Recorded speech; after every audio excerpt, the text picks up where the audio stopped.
original location. That was a half a block to the right at what is today Captain Tony's Saloon. And Sloppy's was there from 1933 to 1937, which is when Sloppy Joe Russell's landlord wanted to raise his rents by an entire $1 a week. And he did not want to pay that. So he told all his patrons, grab your drinks, bar stools, what you can. They walked it all down the street to the left, where they've been ever since. One of the people there that night, his drinking buddy, Ernest Hemingway, decides to take a urinal from the wall of the original location, bring it to the new one, show Sloppy Joe Russell, who was not impressed. He said, just keep that for yourself, Ernest. So he does. And you can still see it today at his house. Him and his wife, Pauline, converted it into a drinking fountain for his six-toed or polydactyl cats. Hope they cleaned it first. So many bars on New Wall Street, had to stack them on top of each other. To your right, that's a 3-stack bar. Full at the bottom. Nice barrel goes all the way around the inside. Up one floor, the Whistle. At the very top, craziest bar of them all. That is the Gardner Beach Bar. Ask me about that one later. We're family friendly here.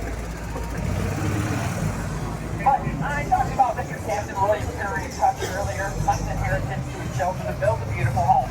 If you look to your left, the Hard Rock Cafe, originally home to his son, Robert Curry. And living next to him, his sister, Eleanor, in the big red brick building. She was afraid of fires. Been owned by the Key West Women's Club since the 1940s. Switch to the right, it's the oldest house museum.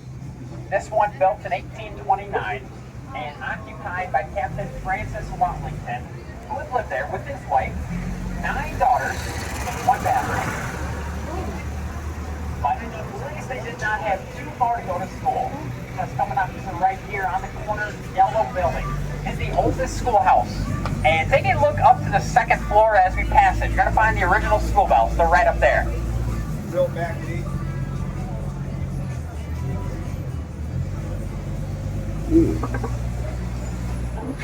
Up to the left is St. Paul's Episcopal Parish. This is the oldest Episcopal parish in Florida, and my favorite church on the island because of their stained glass windows. They're insured for over $1 million. You're looking at a layer of plexiglass there to protect them. That is the 4th version of St. Paul's. 1st and 3rd destroyed by hurricanes. 2nd, Great Fire, 1886. To the right is the La Concha Hotel, big pink building, tallest one in Old Town Key West, and also the original home of playwright Tennessee Williams, who lived here while rewriting his play called The Streetcar Named Desire. And he would call Key West home for over 30 years. If you like him, there's a little Tennessee Williams Museum, not far up in New Wall on Truman Avenue.